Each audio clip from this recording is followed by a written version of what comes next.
मेरी दादी कहा करती थी, बेटा साधु संत बड़े अच्छे लोग होते हैं। एक तो वे तुम्हें लोगों की मदद करते हुए दिखेंगे या फिर उन्हें भगवान की लीला समझाते हुए।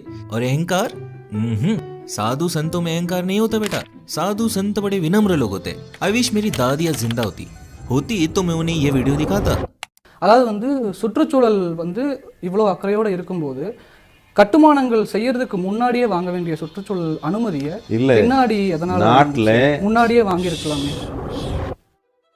So there is this BBC reporter जो जग्गी वासुदेव से सवाल पूछ रहे हैं कि क्यों उन्होंने अपने आश्रम का कंस्ट्रक्शन करने से पहले फॉरेस्ट डिपार्टमेंट की परमिशन नहीं ली थी। जग्गी वासुदेव के पास इसका कोई जवाब नहीं है। So he does this. Enough, please. இல்ல ஈஷாவோட இதுலயே your nonsense you're saying. சுற்றுச்சூழல் அனுமதி வாங்காம வயலேட் பண்ணிட்டோம் அப்படினு சொல்லி அனுமதிக்காக அப்ளை பண்ணிருக்கு। இத பத்தி உங்களோட கருத்து? एंड क्लियरली मेरी दादी गलत थी कि साधु संत विनम्र होते, बट ऐसे एलिगेशंस किसी साधु संत पर सूट नहीं करते। और अचंभे की बात तो ये है कि ये साधु महंगी महंगी बाइक चलाता है, महंगे महंगे कार चलाता है, rides helicopters, boats, you name it. दिन में 6 बार कपड़े बदलता है, महंगी महंगी घड़ियां पहनता है, दुनिया घूमता है, हॉलीवुड स्टार्स से मिलता है। ये साधु आज करोड़ों में खिल रहा है और इसके इस लाइफस्टाइल को मेंटेन करने के लिए उसके करोड़ों भक्त उसकी मदद कर रहे हैं। और आप सोचने लगते हो कैसे सदगुरु एक लग्जरियस लाइफ जीते हैं और उनके करोड़ों भक्तों को इससे कोई फर्क नहीं पड़ता। प्लस वे उसे वन वे और अनदर फंड भी करते हैं। कैसे पूरी दुनिया उनके टीचिंग्स को अप्रिशिएट करती है, इंक्लूडिंग बिग सेलिब्रिटीज। कैसे एक व्यक्ति कहता है भगवान की संकल्पना इंसानों ने बनाई है, असल में क्रिएशन शून्यता से आई है और वो शून्यता मैं हूँ। और करोड़ों लोग उस व्यक्ति की इस बात पर यकीन भी कर लेते हैं। लेकिन मैं जग्गी वासुदेव के स्पिरिचुअल बिजनेस में इंटरेस्टेड नहीं हूँ। जग्गी वासुदेव और कमाए, हु केयर्स। मैं इंटरेस्टेड हूँ जग्गी वासुदेव की एनलाइटनमेंट वाली कहानी में। आई वांटेड टू नो कि उनके एनलाइटनमेंट की कहानी सच है या फिर अपने फॉलोअर्स को मूर्ख बनाने का जरिया। And you know what, I think it is.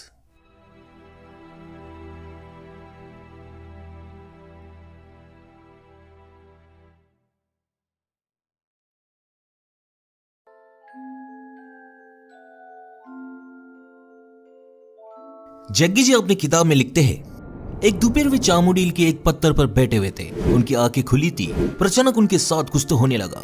इसे एज एन आई कोट, मैं अपने पूरे जीवन काल में यही सोचता था कि मेरा मन और शरीर यानी मैं हूँ और दुनिया यानी जो बाहर है। लेकिन अचानक मैं जान नहीं पा रहा था कि क्या मैं हूँ और क्या मैं नहीं हूँ। जो सांस मेरे अंदर जा रही थी, जिस पत्थर पर मैं बैठा हुआ था, मेरे आसपास का माहौल, सब कुछ मेरे अंदर समा जा चुका था। जो मैं बन चुका था वो इतना बड़ा था कि वो हर जगह मौजूद था। टर्न्स आउट जग्गी वासुदेव को एनलाइटनमेंट मिल चुकी थी। उस घटना के बाद वही सिमिलर एक्सपीरियंसेस जग्गी वासुदेव के साथ फिर से होने लगी। जग्गी जी को तब पता नहीं था कि एक्सपीरियंसेस जो वे महसूस कर रहे हैं वे क्या है, लेकिन वे कहते हैं कि अब उन्हें परमानंद का सुख मिल रहा था। 7-7 घंटे गुजर जाते थे और उन्हें लगता था 2 ही मिनट गुजरे हैं। अगले 6 हफ्तों में यह अनुभव उनके जीवन की जीवित वास्तविकता बन गई, लिविंग रियलिटी। ये जो परमानंद वे अनुभव कर रहे थे, अब वे वही परमानंद सबको महसूस करवाना चाहते थे। Armed with this experience, I started creating methods and systems through which every human being could access that intelligence and that capability within the system which can make a piece of bread into a human being. उन्होंने ऐसे methods इजाद किए जिनके माध्यम से वे लोगों को एनलाइट कर सके। उस मेथड का नाम था इनर इंजीनियरिंग और इस मेथड को दुनिया भर में पहुंचाने के लिए उन्होंने non profit organisation Isha Foundation की शुरुआत की। जग्गी जी को बचपन से ही भगवान पर विश्वास नहीं था। वे अपने बुक एनकाउंटर द एनलाइटन में लिखते हैं, आप कृष्ण की पूजा करते हो क्योंकि आपके दादाजी ने आपको कहा कि कृष्ण की पूजा करो। ऐसी पूजा गलत है। अगर ऐसा व्यक्ति आपके समाज में रहने आ जाए तो आप उसे फांसी पर लटका दोगे क्योंकि आपकी माँ बहनें उसके साथ रास लीला करना चाहेगी और उधर क्या होगा आपको पता भी नहीं चलेगा। जग्गी जी ये भी मानते हैं कि दुनिया के सारे शास्त्र, धार्मिक किताबें, शिक्षाएं, फिलोसॉफीज जो लोगों ने कही या इजाद की है वे सब निरर्थक है। All the scriptures, all the teachings, all the philosophies, all the great things that people have spoken about, all of them are worth nothing. He says people go to temples and they hallucinate gods. लेकिन अगर इस दुनिया को भगवान ने नहीं बनाया तो फिर किसने बनाया? But according to Jaggi Vasudev, creation nothingness से आई है। When I say Shiva, don't imagine the calendar figure you've always seen. When we say Shiva, what it means, that which is not. So they say Shiva is a cosmic man lying down across the cosmos and he is nothing. He is not physical matter, he is nothing, but he is opaque. And then Shakti came and she danced around, a certain level of energy danced around. When Shakti danced around, he got irritated and he woke up. So he got angry and he roared. When he roared, the yoga says, he spat out galaxies. Then Shakti touched Shiva.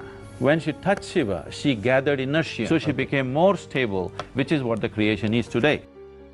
And now if you ask me, Jaggi Vasudev को ये सब कैसे मालूम? Then मैं आपको बता दूं, जब वे चामुंडी हिल्स पर एनलाइट हुए थे तो वे इस नथिंगनेस से जुड़ गए थे। As he said in his books, वे अपनी किताबों में ये भी कहते हैं कि ये उनका चौथा जन्म है। 370 साल पहले वे एक स्नेक चार्मर थे, बिलवा। फिर वे एक योगी के रूप में जन्मे जिसका नाम था शिव योगी। शिव योगी मोक्ष की तलाश में था और एक दिन जब वो मेडिटेशन कर रहा था, वह एक साधु आया, श्री पल्लनी स्वामी। स्वामी जी ने शिव योगी की एनलाइट होने की ख्वाहिश को पहचाना और उसके माथे पर अपनी छड़ी लगा दी और शिव योगी एनलाइट हो गया। लेकिन इसी के साथ शिव योगी के ऐसे सपने का हिस्सा बन गया जो पिछले 15,000 सालों से पूरी नहीं हुई थी। Many thousand years ago, there was a yogi whose name was Sunira, and she took on an impossible project. He wants to build a living Shiva once again, a perfect teacher for the world. So he started building the energy body for that kind, and then he believed that he could build a physical body on top of that and let him loose in the world with a lifespan of a few hundred or thousand years, so that he will transform the whole world by the time his time is done. Sunira ने इस project पर अपनी पूरी जिंदगी काम किया, लेकिन वो असफल रहा और मर गया। लेकिन आने वाले कई सालों में कई महत्वाकांक्षी योगियों ने सुनीरा के इस अधूरे सपने को आगे ले जाना चाहा, लेकिन कोई भी ऐसी एनर्जी बॉडी बनाने में कामयाब नहीं हुआ और कई सदियां गुजर गई।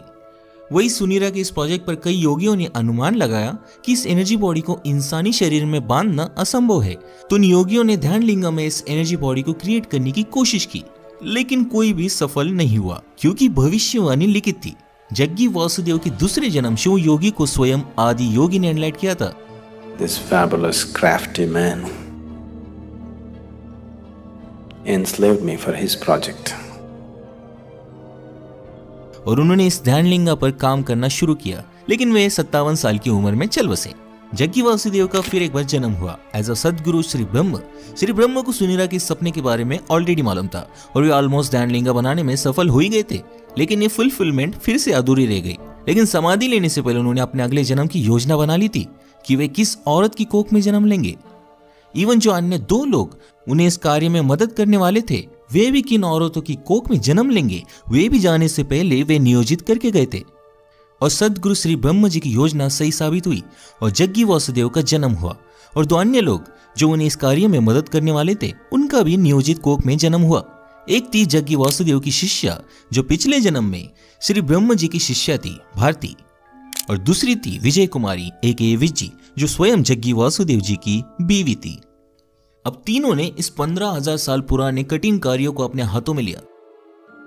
तीनों त्रिकोण आकार बना लेते थे, जिसका एक ही लक्ष्य था कि तीनों की लाइफ एनर्जी से ध्यान लिंगा की 7 ऊर्जा चक्रों को एक्टिवेट किया जाए और आखिरकार ध्यान लिंगा पवित्र हो जाए। लेकिन नियति ने फिर एक बार इस कार्य में बाधा डाल दी और जब ध्यान लिंगा अभिषेक की 95% प्रक्रिया हो चुकी थी और केवल ही के हफ्ते में ध्यान लिंगा एक्टिवेट हो जाता, विजय यानी जग्गी वासुदेव जी की बीवी की डेथ हो गई, जो केवल 31 साल की थी।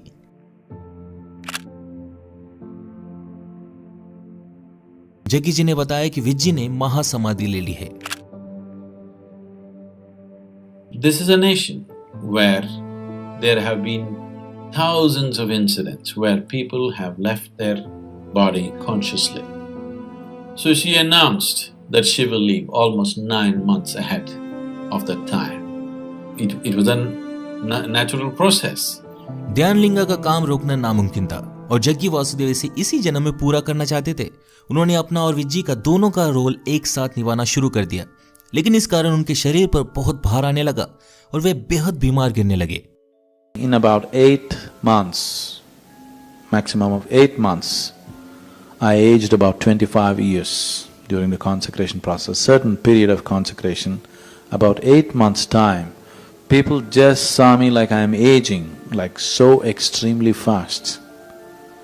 I became, from a very vibrant young person, I just became an old person, absolutely, totally weak and shaky in 8 months' time. My hair braid. लेकिन उन्होंने हार नहीं मानी और 3.5 सालों बाद एंड टू बी एग्जैक्टली 24 जून 1999 को ध्यानलिंगा, जिसमें स्वयं शिवा की एनर्जी है, वो हम सब के लाभ के लिए तैयार हुआ।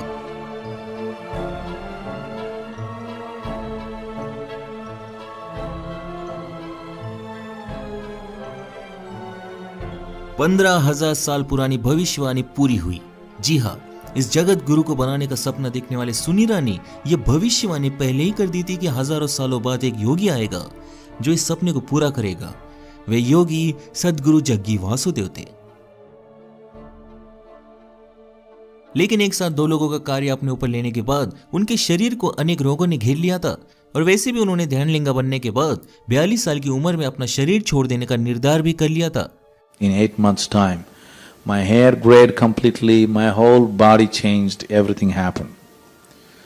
Everybody knew anyway I'm going to die shortly. They knew, because I had told them, I had prepared them for this, I told, this is how much I'm going to live, beyond that it will not be there. लेकिन उनसे प्रेम करने वाले उनके शिष्य including Bharti ने सदगुरु के दाहिने पैर में एक तांबे का पायल चढ़ा दिया, एक अलौकिक धागे के साथ, जो मॉडर्न भाषा में कहूँ तो एक वाईफाई की तरह काम करता है, जो एनर्जीज की लेन देन करता है। सदगुरु के शिष्यों की एनर्जीज सदगुरु के शरीर में इस तांबे के पायल के कारण आती है, जिसने उन्हें आज तक जिंदा रखा है। अगर वे ये तांबे का पायल निकाल दे तो वे मर जाएंगे। This is in many ways keeps me alive, physically alive. Jaggi Vasudev हमेशा से ही सदगुरु थे, बल्कि अपने पिछले के पिछले जन्म शिव योगी के रूप में हुए थे। जब श्री पल्लनी स्वामी जी ने उनके माथे पर छड़ी लगा दी थी, चामुंडी हिल्स पर केवल उन्हें याद आया था कि वे सदगुरु है, वे इस व्याप्त नथिंगनेस से जुड़े हुए हैं और वे उसका हिस्सा है। द मोमेंट उनके माथे पर वो छड़ी लगी, वे सर्वज्ञानी बन गए। क्रिएशन से लेकर big bang theory, planetary motion, Darwin theory of evolution, human psychology, the science, history, technology, mathematics, philosophy, religion, black magic, everything you can imagine of. सदगुरु जग्गी वासुदेव को हर चीज का ज्ञान मिल चुका था। He knows everything. When it comes to life, it doesn't matter what you say, what you think, what you do, what I say will happen. When it comes to life, fundamental life. So I am an authoritarian because I don't listen to anybody. If God comes, I will not listen to him because I know better than him. This sounds absolutely egoistic, stupid, Mike Tyson-like.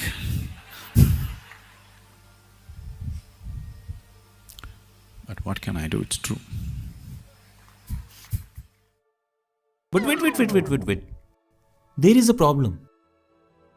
Jaggi जी ने तो कहा था उनके wife विज्जी ने महासमाधि ले ली थी, लेकिन विज्जी के पिता के अनुसार तो विज्जी का मर्डर हुआ था और वो मर्डर सदगुरु जग्गी वासुदेव ने किया था।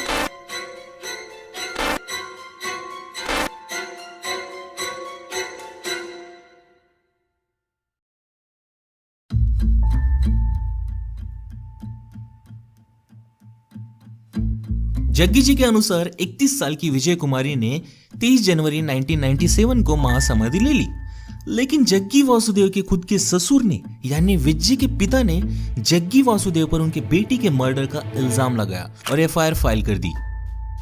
ये खबर उस वक्त इंडियन एक्सप्रेस न्यूज़पेपर ने छापी थी, जिसके अनुसार ईशा आश्रम के योगी जग्गी वासुदेव पर उनके बीवी विजय कुमारी उर्फ विज्जी के मर्डर के मामले में चार्जेस लगाए गए हैं।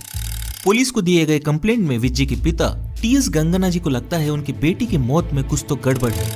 लास्ट टाइम उनकी बेटी उन्हें 15 जून 1996 को मिली थी और 23 जनवरी 1997 को उन्हें जग्गी वासुदेव द्वारा मैसेज मिला कि उनकी बेटी मर चुकी है और गंगना जी के कई बार रिक्वेस्ट करने के बावजूद जग्गी वासुदेव ने विज्जी के लाश को जल्दबाजी में जला दिया। 24 की सुबह गंगना जी के आने से पहले उन्होंने ये भी कहा कि उनकी कम्युनिटी में लाश को जलाने की प्रथा है ही नहीं।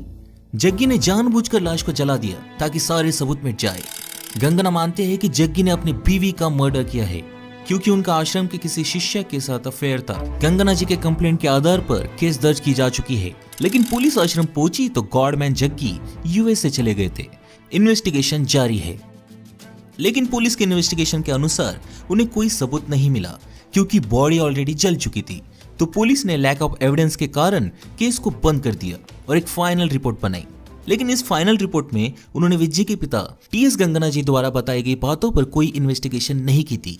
जैसे उन्होंने कहा था जग्गी वासुदेव का आश्रम के किसी लड़की के साथ अफेयर है, लेकिन किसी से भी पूछताछ नहीं की गई। इवन जो लोग वहां समाधि एवं अंतिम संस्कार के वक्त मौजूद थे उनसे भी कोई पूछताछ नहीं की गई।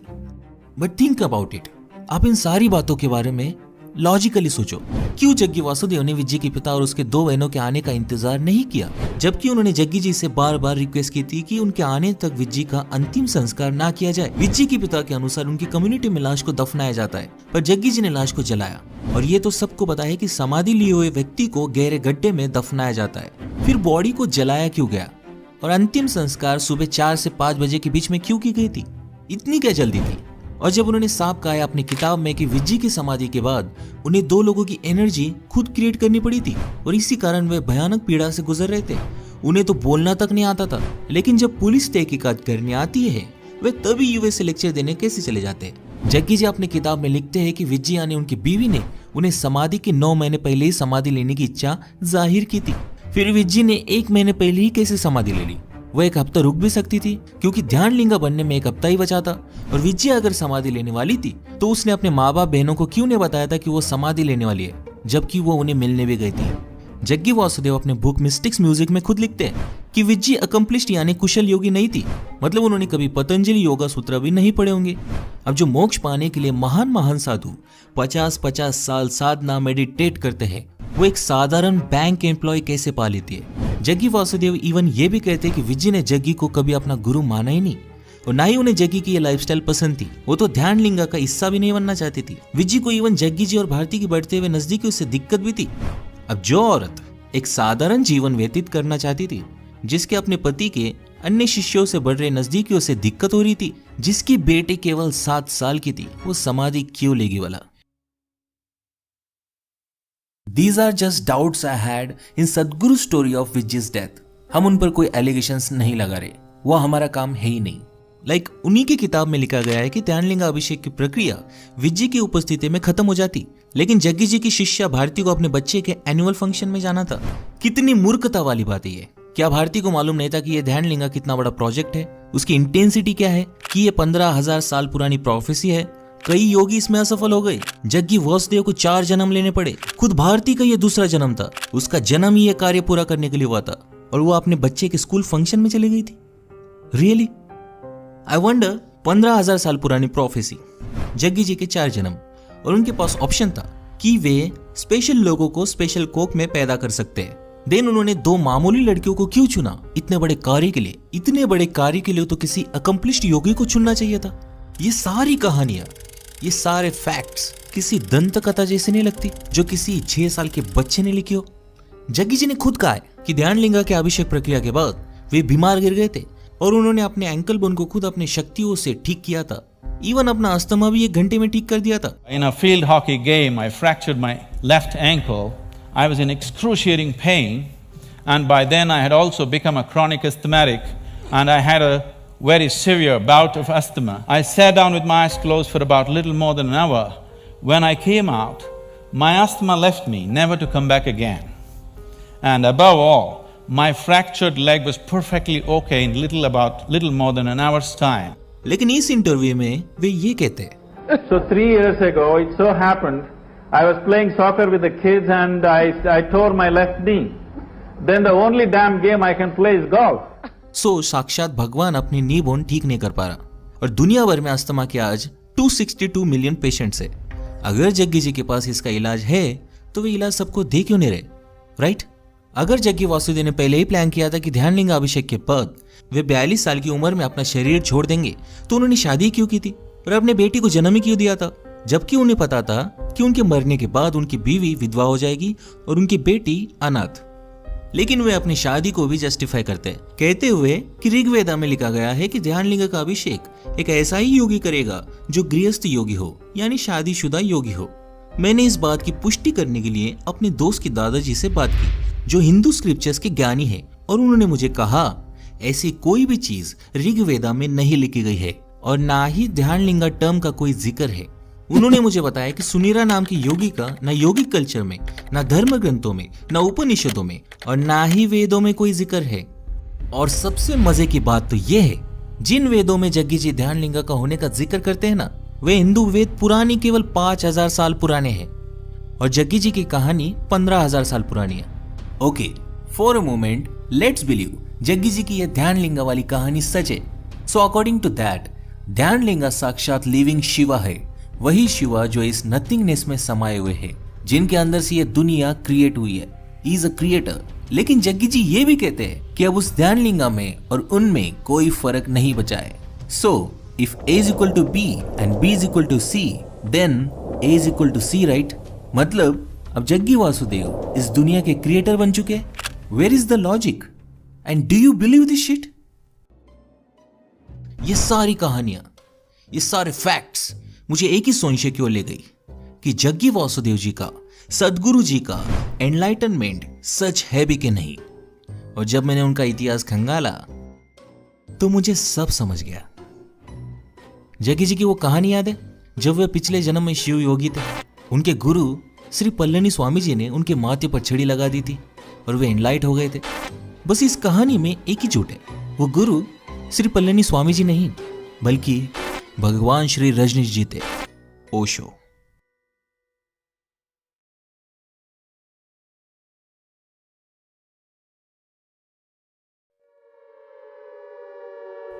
सो 70 के दशक में अमेरिका में गरीबी, वॉर, रेशियल भेदभाव के कारण लोगों का ट्रेडिशनल रिलीजन्स पर से विश्वास उठ चुका था और तब अनेक स्पिरिचुअल लीडर्स ने इन वल्नरेबल लोगों को अपनी स्पिरिचुअलिटी प्रीच करना शुरू कर दिया। इन सारे स्पिरिचुअल गुरुज में दो चीजें बड़ी कॉमन थी। पहली कि ये सब दावा करते थे कि ये सब एनलाइटेंड बीइंग्स है, और दूसरी, इन सभी गुरुओं ने अपने अपने ट्रस्ट खोले और मिलियंस ऑफ डॉलर्स कमाए। एक स्पिरिचुअल गुरु ने तो अमेरिका में अपना शहर ही बना लिया। In the northern part of Oregon, there used to be a little town called Antelope. Yesterday, the voters in Antelope decided to change the town's name to Rajneesh. It is a political victory for followers of the Indian guru, Bhagwan Sri Rajneesh. Change has been coming, and today, Antelope awoke to a red dawn. Osho की ख्याति पूरे दुनिया में फैल गई थी और ओशो के इस ट्रैक रिकॉर्ड के नोट्स इंडिया में बैठा एक व्यक्ति ले रहा था, जग्गी वासुदेव। और उसे आइडिया आया कि क्यों ना मैं भी एक स्पिरिचुअल गुरु बन जाऊं। It is easy and it can make you rich. Jaggi Vasudev privileged family से आते थे और उनका पोल्ट्री फार्म का बिजनेस भी था। जग्गी जी अनेक बार दावा कर चुके हैं कि उन्हें 12 साल की उम्र से योगा और मेडिटेशन की नॉलेज थी और उनका आज मेन प्रोडक्ट भी उसी के अराउंड रिवॉल्व करता है, विच इज इनर इंजीनियरिंग और ईशा योगा। लेकिन सच तो यह है कि जग्गी जी 1984 में ऋषि प्रभाकर से सिद्ध समाधि योगा सीखने गए थे। न्यूज लॉन्ड्री को आंध्र प्रदेश बेस्ड एक योगा टीचर ने बताया कि जग्गी वासुदेव और वे गोमतागिरी मैसूर में ऋषि प्रभाकर से सिद्ध समाधि योगा सीखते थे और जग्गी ने ऋषि प्रभाकर को 1984 में ज्वाइन किया था, जहां वो अपने बीवी से भी मिले थे। उनका इसके पहले योगा से कोई भी नाता नहीं था। ऋषि प्रभाकर ने जग्गी जी को कोयम्बतूर में अपना सेंटर खोलने के लिए भेजा था, लेकिन जग्गी जी ने सिद्ध समाधि योगा को रीपैकेज करके उसका नाम ईशा योगा रख दिया और अपना खुद का सेंटर खोल लिया। And the rest is history. You would think इतना काफी है उनकी फर्जीगिरी साबित करने के लिए, बट हमारे पास और भी सबूत है। But let me tell you, इन स्पिरिचुअल गुरुज का मेन प्रोडक्ट योगा या मेडिटेशन नहीं होता, बल्कि एनलाइटनमेंट होती है। ये लोगों को एनलाइटनमेंट भेजते हैं। जग्गी ये बखूबी जानते थे और उन्होंने भी अपनी एनलाइटनमेंट की, अपनी सर्वज्ञानी होने की स्टोरी बनाई। लेकिन जग्गी वासुदेव ने ओशो की पूरी नकल कर ली, और नकल कितनी भी अलग हो, समझ तो आ ही जाती है। लाइक जग्गी जी दावा करते हैं कि उन्होंने कोई वेदास या स्क्रिप्चर्स नहीं पढ़े और ना ही कोई फिलोसॉफीज।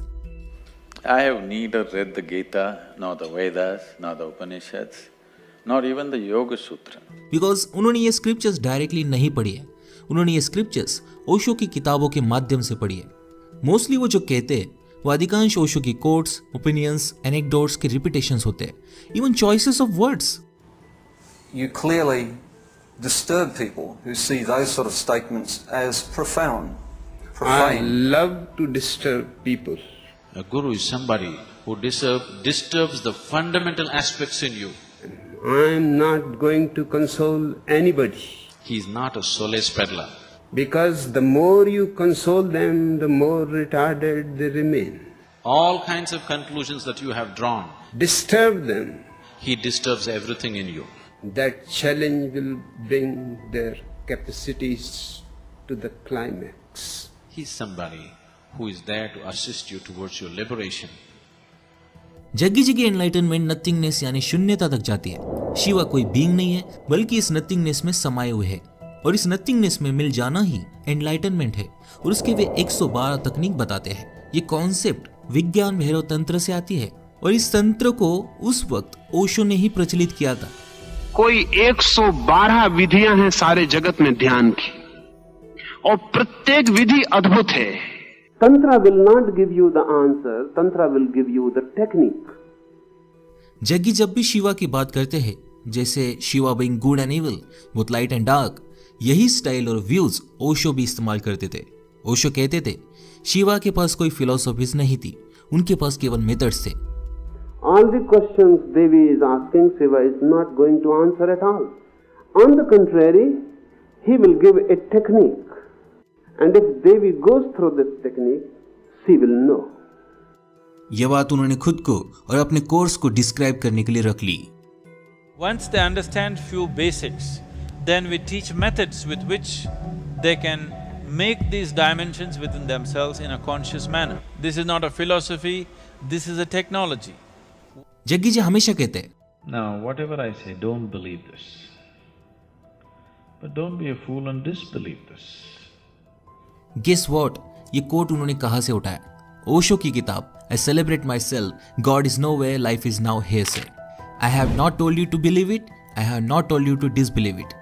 जग्गी जी कहते हैं उन्हें फिलोसॉफीज पसंद नहीं। Philosophies are fantastic explanations for those things which cannot be explained. क्योंकि ओशो को भी पसंद नहीं थी। A philosopher thinking about truth is just like a blind man thinking about light. Jaggi जी एक कहानी सुनाते हैं। जब एरिस्टोटल हेराक्लिटस से मिले थे, देखा जाए तो दोनों अलग अलग टाइमलाइन से आते, उनके मिलने की कोई बात बनती ही नहीं। ये तो गलती है, राइट? बट अगर हम मान लें जग्गी जी ने यह कहानी अपनी बात रखने के लिए कही हो तो ठीक है, लेकिन ये सेम गलत कहानी ओशो अपनी किताब हिडन हार्मोनी में कह चुके हैं। पूरी दुनिया में केवल ओशो ने ही लिखा है कि एरिस्टोटल और हेराक्लिटस मिले थे। अब ये कैसे मुमकिन है कि पूरी गलत कहानी ही कोइंसिडेंटली जग्गी जी ने सबको सुना दी? बट स्टिल मैं इन सारी बातों को संयोग एवं कोइंसिडेंस समझूंगा, मान लूंगा, लेकिन अगली सिमिलैरिटी को कोइंसिडेंस मानना बहुत मुश्किल है। Here is another anecdote. सदगुरु जी सुनाते हैं, एक औरत जे कृष्णमूर्ति के साथ शॉपिंग करने गई थी, तो कृष्णमूर्ति जी एक छोटा सा टाई खरीदने के लिए इतना वक्त लगा रहे थे कि उस औरत ने सोचा, जो व्यक्ति एक टाई को लेकर इतना कंसर्न फील करता है वो एनलाइटेंड कैसे हो सकता है वाला, और उस औरत ने जे कृष्णमूर्ति को छोड़ दिया। But let me tell you, similar anecdote Osho भी सुना चुके हैं अपने किताब में, क्योंकि वो औरत जे कृष्णमूर्ति को छोड़कर सबसे पहले ओशो से मिलने गई थी। एंड आई डोंट नो कि सदगुरु को इस कहानी के बारे में कहां से मालूम पड़ा। ऐसे सैकड़ों उदाहरण मैं आपको दे सकता हूं, but I think you get the point.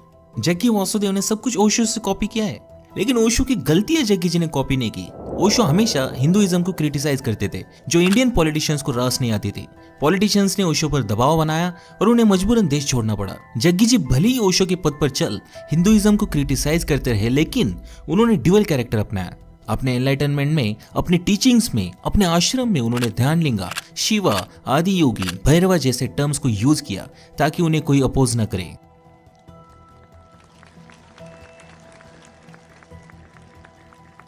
अब हालांकि स्पिरिचुअलिटी और रिलीजन का कोई नाता नहीं होता, लेकिन जग्गी वासुदेव ने साइंस, हिंदुइज्म और स्पिरिचुअलिटी इन तीनों का मिश्रण बनाया है अपनी एनलाइटनमेंट की कहानी बनाने के लिए। बिकॉज जग्गी जी जानते हैं कि इस देश में अपना स्पिरिचुअल बिजनेस चलाना है तो इन बाबाओं की तकनीकी इस्तेमाल करना आवश्यक है। बस सत्य साईं बाबा हाथ की सफाई से चमत्कार दिखाते थे और जग्गी वासुदेव कोबरा का जहर पीकर चमत्कार दिखाते हैं।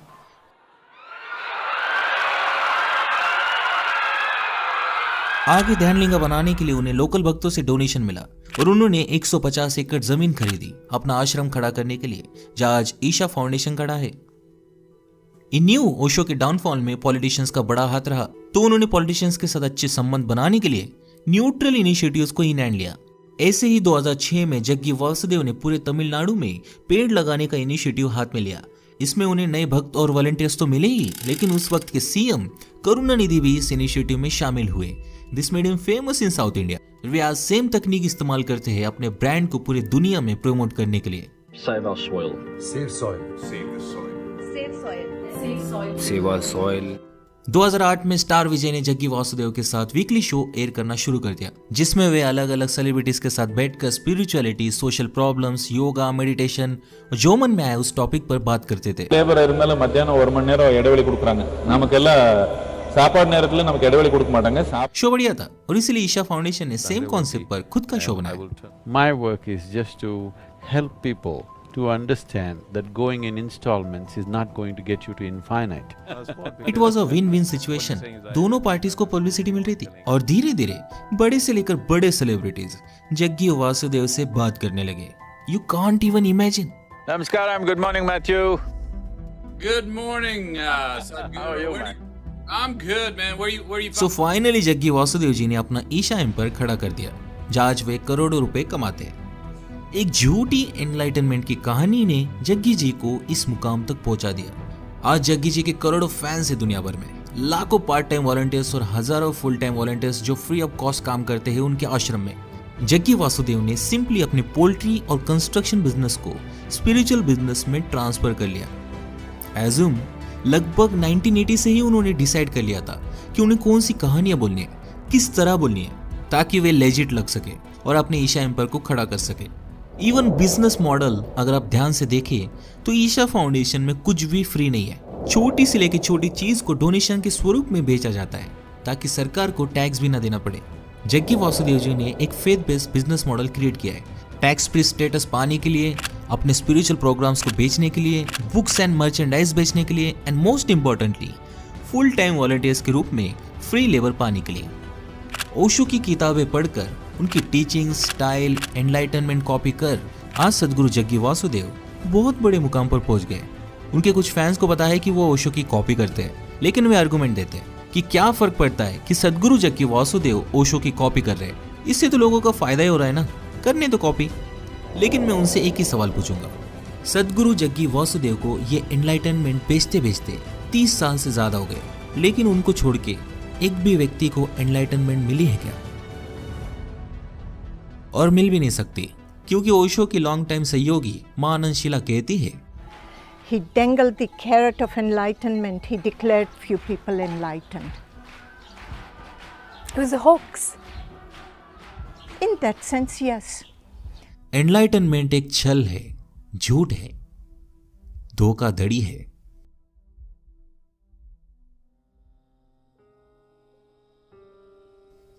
टू बी ऑनेस्ट, लोगों को ब्रेन वॉश करना बहुत आसान होता है, इतिहास गवाह है।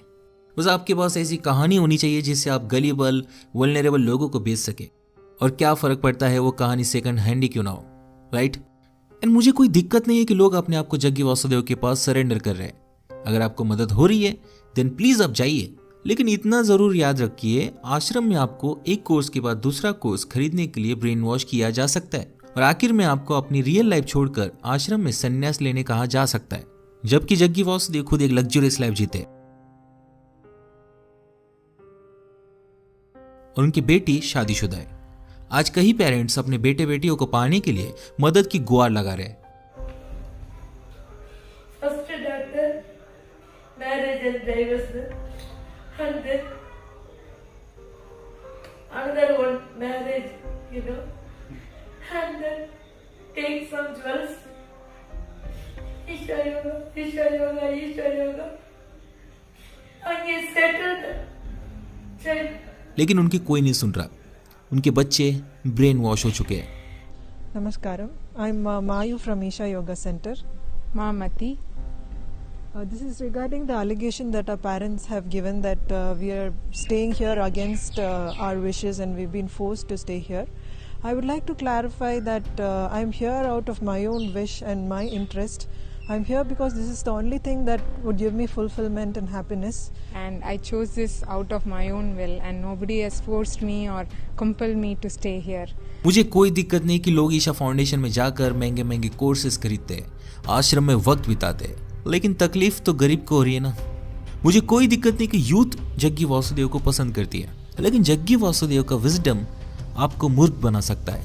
That I'm sure. If a woman delivers a male child, the quality of the milk that she produces is in a certain way. If she delivers a female child, the quality of the milk is totally different. If she delivers twins, one male and one female, one breast will ooze certain type of milk, another breast will ooze another kind of milk. This is the level of intelligence invested in this body. बात तो यह है कि लोगों ने अपनी life जीना ही छोड़ दिया है और अब वे इस एनलाइटनमेंट के पीछे भाग रहे हैं जो हेवनली साउंड करता है। एंड टू बी ऑनेस्ट 99% लोगों को मालूम भी नहीं है कि ये एनलाइटनमेंट है क्या। बस ये लोग भेड़ चाल का हिस्सा बन रहे हैं। भेड़ चाल का हिस्सा ना बने, हर चीज को क्वेश्चन करें। एंड आई नो हम इस समाज और परिवार के लूप में फंस चुके हैं, लेकिन अगर आप इससे थोड़ा बाहर झांक कर देखोगे तो जिंदगी बहुत खूबसूरत है। Life is beautiful. जिंदगी से बड़ा फ्रेशियस गिफ्ट और क्या हो सकता है। पहले इसे तो ढंग से जीने की कोशिश कर लो, फिर एनलाइटनमेंट की सोचेंगे। यस और नो?